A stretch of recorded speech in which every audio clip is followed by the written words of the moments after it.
صبر وکای صبر په دین باندې مکای صبر په عام روټین په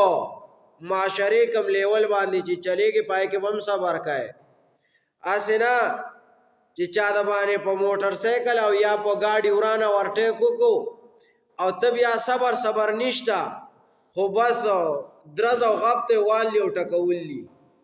او یادی سے چاغد نه په سپیډ کې لاړ نو بیا دی په کنزلو کې کنزل نه خوخیږي نو الله وی امداد حاصل کړي په صبر کولو باندې صبر وکوي دا سینا چې څوک د سروران شو ته د بیا دی په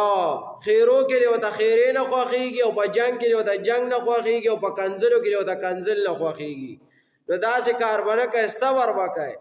چاره ته یو خبره نیمه سیوا وکړه ته صبر وکړه کشر دی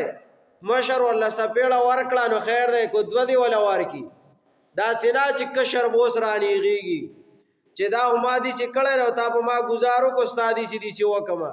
کشر بن رانیږي ها که کشر چې د ناپوهه دی معشوم دی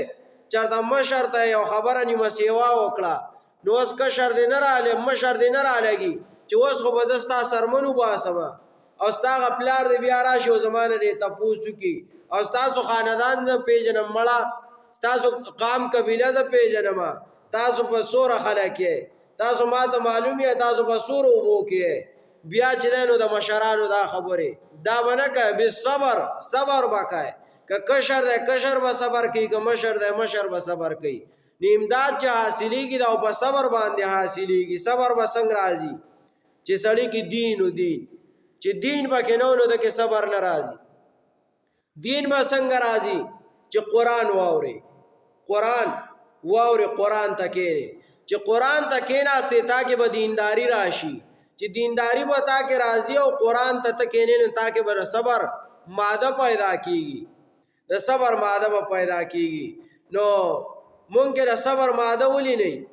د دین نه خبر یو د دین باندې پوهه نه یو نو چې د دین باندې څوک خبردارو ناغه به صبر کوي خلکو ته خو دا د مؤمن مسلمان د پاره دا قاعده ده دا د کافر د پاره نه ځکه چې الله بیا ټول انسانانو ته خطاب کړو لیکن مؤمنان به کې خاص کړی دي دویم وی والصلات په مانځ سره چې دنو امداد حاصل کړي نو مونږ او تاسو کوونه ماشاءالله کچرته دوه کو نو دریم پاتې ک دریم کو نو سلورم پاتې او ک سلورم کو نو پنځم پاتې نو ګورا نه ما کې د مونږ عادت شته نه تاسو کې د مونږ عادت شته نه په نور مسلمانانو کې د مونږ عادت شته دا هغه په وجه باندې مونږ کې صبر نشته امداد نشته سره زما چې دا نو ټول مانځل نه راځي نه د سارا غیلا نه د ماسپهینا غیلا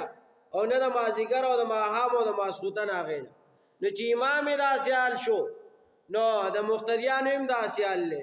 نو ایمان خره وره خو ناغه مقتدیان پر دا امام هم غارق دی